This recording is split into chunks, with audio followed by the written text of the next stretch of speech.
नमस्कार, मी अक्षरा पाटील. पुस्तक वाचन या युट्यूब चॅनलमध्ये आपणा सर्वांचं खूप मनापासून स्वागत. मित्रांनो, शिवाजी सावंत लिखित मृत्युंजय या कादंबरीचं आपण वाचन करीत आहोत. तत्पूर्वी चॅनलवर पहिल्यांदाच असाल किंवा चॅनलला सबस्क्राईब करायचं राहून गेलं असेल तर चॅनल आधी सबस्क्राईब करा आणि व्हिडिओ कसा वाटला ते कमेंट बॉक्समध्ये जरूर कळवा. शोण 24. दुसऱ्या दिवशीच्या रात्रीचा सहभोजनाचा कार्यक्रम पार पडला. युवराज दुर्योधन, दुःशासन, मामा, जयद्रथ, राजपुत्र कौरव सर्वजण उपस्थित होते. स्वतःचं अन्न स्वतः शिजवून खाण्याच्या आश्रमातील सवयीमुळं केवळ अश्वत्थामन तेवढा आला नव्हता. अंगराजानं अपूप आणि नवनीत यांचं आखंड भोजन घेतलं, तर इतर सर्वांनी लटवाक पक्षाच्या मांसाच्या पदार्थांवर यथेच्छ ताव दिला. तांबूल सेवनापूर्वी जुन्या मद्याचं मद्य घेऊन प्रभंजन भोजनगृहात आला. सर्वांच्या हाती एक एक चषक देऊन उभट चंचू पात्रातून तो ते चषक भरत गेला. युवराज दुर्योधन बैठकीवरून उठून चषक उंचावून बोलू लागला. माझा सखा अंगराज कर्ण यानं दिग्विजय करून पितामह, गुरु द्रोण, कृपाचार्य आणि महाराज पांडू यांनी कधीही मिळवून दिली नव्हती एवढी अफाट कीर्ती कुरु राज्याला मिळवून दिली आहे. त्याचा हा पराक्रम असाच वाढत राहावा अशी माझी इच्छा आहे. दिग्विजयाचा आनंद साजरा करण्यासाठी हातातील मधुर सोमरस तुम्ही सर्व कुरूंनी प्राशन करा. दिग्विजयी अंगराज कर्ण, जयतू जयतू. त्यानं चषक ओठाजवळ नेऊन तो एका घोटातच प्राशन करण्यापूर्वी घोषणा दिली. सर्वांनी चषक रिते केले. प्रभंजनानं चपळाईनं ते पुन्हा भरले. सर्वांचा उत्साह भंग होऊ नये म्हणून आम्ही दोघं त्या जळजळीत द्रवाचे घोट डोळे मिटून घेऊ लागलो. एक चषक कसा तरी संपवून मी अंगराजाच्या हातातील चषकाकडे पाहिलं. प्रभंजनानं तो पुन्हा भरला होता. तसे आम्ही युद्धापूर्वी हुरूप येण्यासाठी सोमरस घेत होतो, पण तो इतका मादक नव्हता. आमच्या चषकात भरलेलं मद्य मात्र खूपच मादक होतं. म्हणूनच मी अंगराजाला पुटपुटत सूचना केली, हा सोमरस नाही, अधिक प्राशू नकोस. त्यानं तो पायांशी ओतून टाकला, पण प्रभंजनानं तो पुन्हा सर्वांसमोर भरला. दादाचा नाईलाज झाला. सर्वजण सहभोजनासाठी एकत्र जमलेत की मद्य पिण्यासाठी ते कळेना.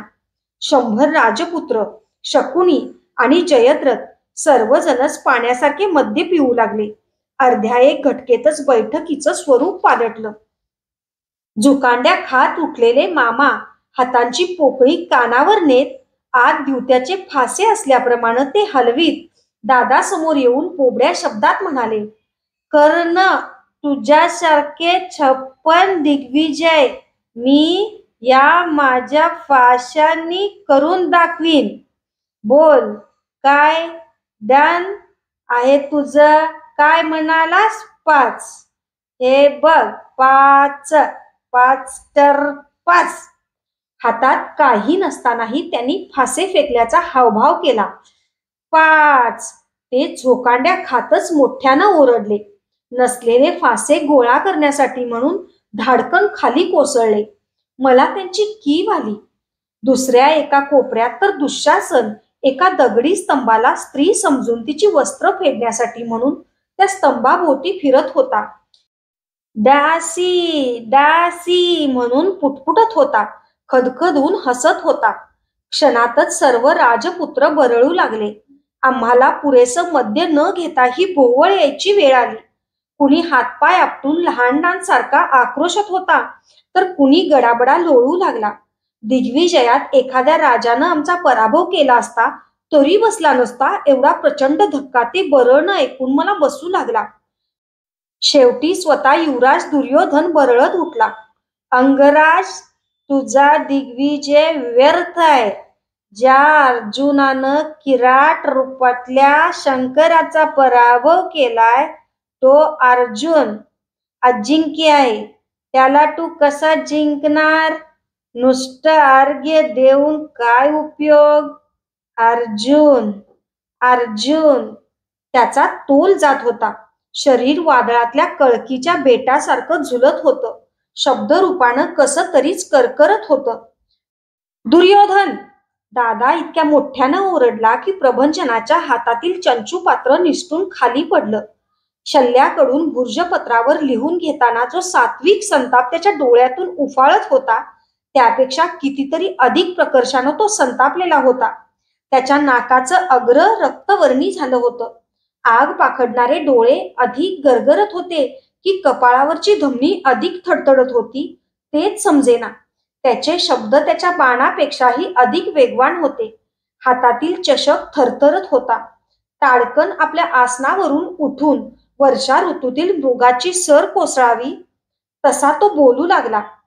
राजपुत्र म्हणवणाऱ्या धुंद मद्यप्यांनो, मद्यानं जर तुमच्यासारख्या क्षत्रियांचंही असा गर्दघात स्थित्यंतर होत असेल तर धिक्कार असो त्या मद्याचा आणि तुम्हा मद्यप्यांचा. पांडवांसारखे बलशाली शत्रू जिवंत असताना ज्या मद्यानं तुम्हाला त्याची आठवणही उरली नाही, त्या मद्याचा धिक्कार असो.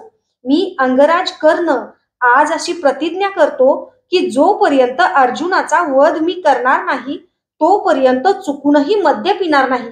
इतकंच काय, पण त्याच्या रक्तानच केवळ धुवावयाचे म्हणून मी माझे पायही तोपर्यंत धुणार नाही. अर्जुनाला अजिंक्य म्हणणाऱ्या दुर्योधना, माझा दिग्विजय तुला पुरेसा वाटत नसेल, माझी सूर्य आराधनाही त्यासाठी कमी पडली असेल, माझी पुण्याई कमी वाटत असेल, तर यापुढं मी माझी पुण्याई दानधर्मानं भरून काढीन. पण अर्जुनाच्या भयानं दबलेल्या दुर्बला मी त्याला ठार मारीनच मारीन. दादा थोडा थांबला आणि पुन्हा निर्धारानं गरजला. आजपासून कोणताही याचक अंगराज कर्णाच्या द्वारातून कधीच विनमुख परत जाणार नाही. कुडीत प्राण असेपर्यंत. हातातील चषक फेकून देऊन तो झपाझप चालत कक्षाबाहेर गेला. पेटत्या शेपटाच्या बाणासारखा. ती त्याची घोर प्रतिज्ञा ऐकून माझ्या दिग्विजयाचा आनंदही मावळला. भवितव्य काय आहे या शंकेनं मी खिन्न सुन्न मनानं त्याच्या मागून बाहेर पडलो. सोसाट्याच्या वाऱ्यानंतर आम्रवृक्षाखाली फलांचा सडा असतो तसा कुरूंचे मध्यधुंद 100 युवराज आता कक्षभर निश्चित पडले होते.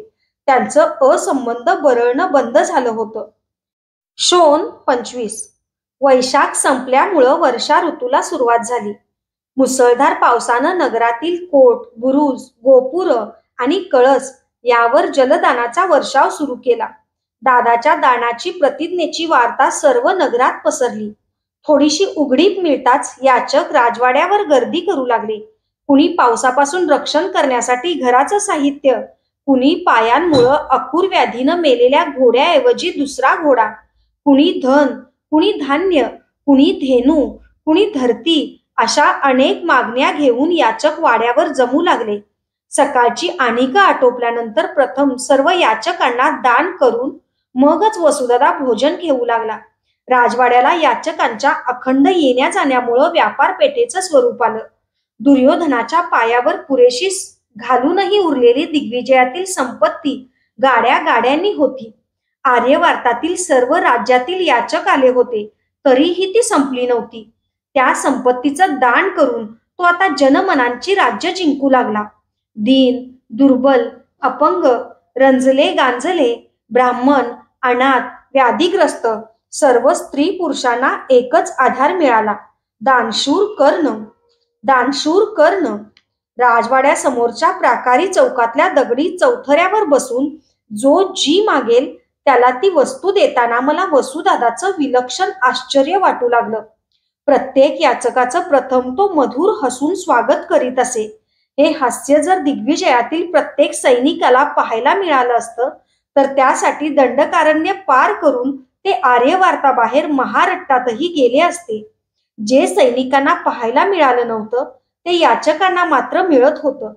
जी संपत्ती वणवण भटकून त्यानं मिळवली होती ती तो आता हसत मुखानं हजारो हातांनी देऊ लागला. अश्वत्थाम्यानं आपल्या पत्रात निसर्गातील मनोरम दृश्य पाहून होणारा आनंद हा 10 दिग्विजयातील विजय आनंदापेक्षाही श्रेष्ठ असतो असं म्हटल्याचं मला स्पष्ट आठवत होतं. एका वृद्धेला भरजरी वस्त्र देता देता अंगराजानं आमच्या शेजारी उभ्या असलेल्या अश्वत्थाम्याला विचारलं, गुरुपुत्रा, 10 दिग्विजयातील विजयानंद, अनेक निसर्गरम्य देखावे पाहताना होणारा आनंद आणि अशा एका अनाथ, निराश्रित, गांजलेल्या दुर्बलाचे अश्रू पुसताना होणारा आनंद, यातील सर्वश्रेष्ठ आनंद कोणता? अश्वत्थाम्याजवळ त्याचं उत्तर काहीच नव्हतं. तो नुसता हसला. आद्रा नक्षत्रामुळं अवकाशात साचलेले ढग अनपेक्षितपणे वर्षू लागले. जणू ते ढगच सांगत होते की दुर्बलाला दातृत्वानं सबल करण्याचा आनंदच सर्वश्रेष्ठ आहे. पावसाच्या सरीनं भिजणाऱ्या याचकात हालचाल सुरू झाली.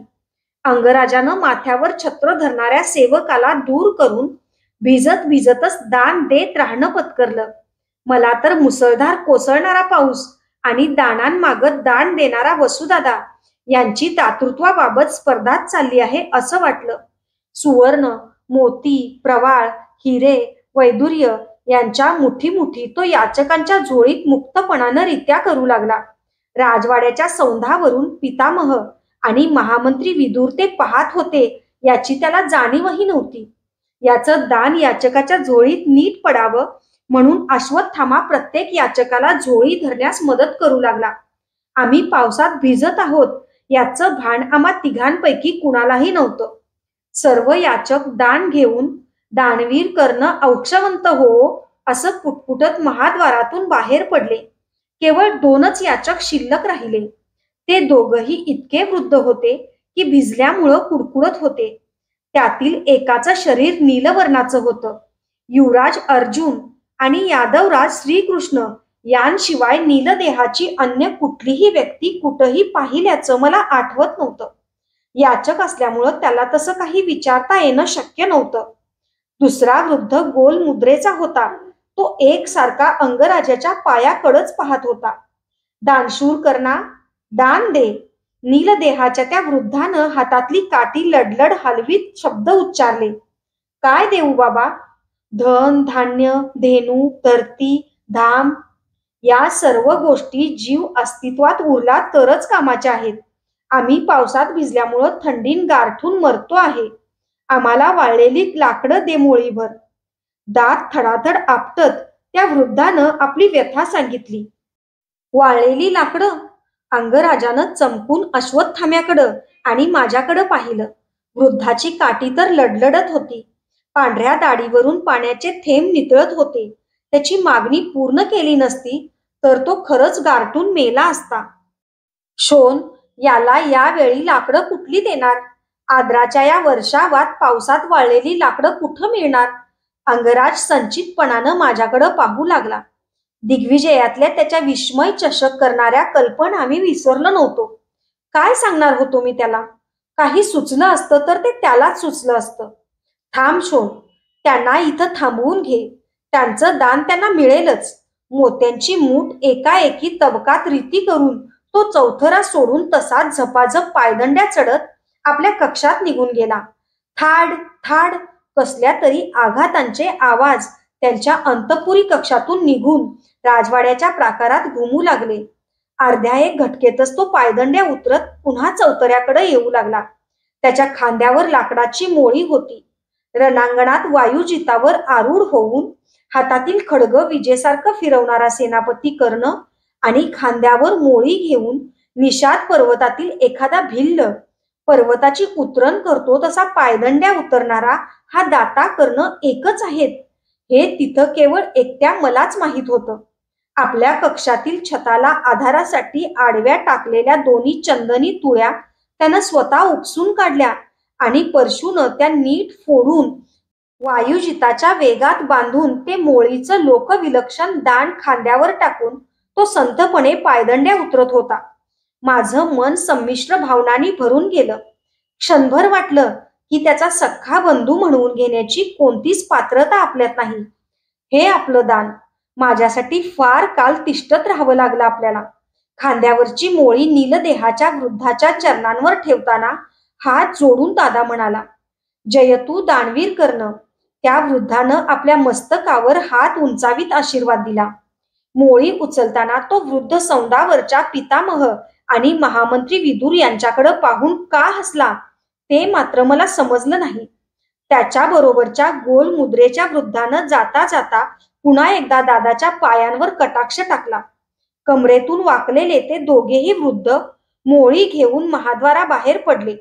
नीलदेहाच्या त्या वृद्धाला महाद्वाराचं दिंडी द्वार ओलांडताच एकदम ताठ उभा राहिलेला पाहून एक क्षणभर मला भास झाला की तो वेश पालटलेला श्रीकृष्ण तर नसेल आणि त्याच्या बरोबरचा तो दुसरा वृद्ध युधिष्ठिर तर नसावा.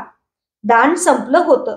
पावसाच्या सरी थांबल्या होत्या, पण माझ्या मनात विचारांच्या सरी ओघळतच होत्या. दादाचं सारथ्य पत्करून मी मोठी चूक केली होती. त्यामुळंच मला त्याचा रथ हाकता येत असला तरी त्याचा सेवक होता आलं नव्हतं. असतो तर दिवसभर दानासाठी उभं राहिल्यामुळं थकणाऱ्या त्याच्या तळपायांना चंदनी तेल चोळण्याचं अपूर्व भाग्य मला मिळालं असतं. धाकट्या भावाच्या नात्यानं सेवा करीन म्हटलं तर दादा त्याला तयार झाला नसता. धन्यवाद. अशाच नवनवीन आणि विविध विषयांवरच्या कथा, कविता आणि पुस्तकांसाठी पुस्तक वाचन बाय अक्षरा पाटील हे चॅनल सबस्क्राईब करा आणि व्हिडिओ कसा वाटला ते कमेंट बॉक्समध्ये जरूर कळवा. थँक्यू.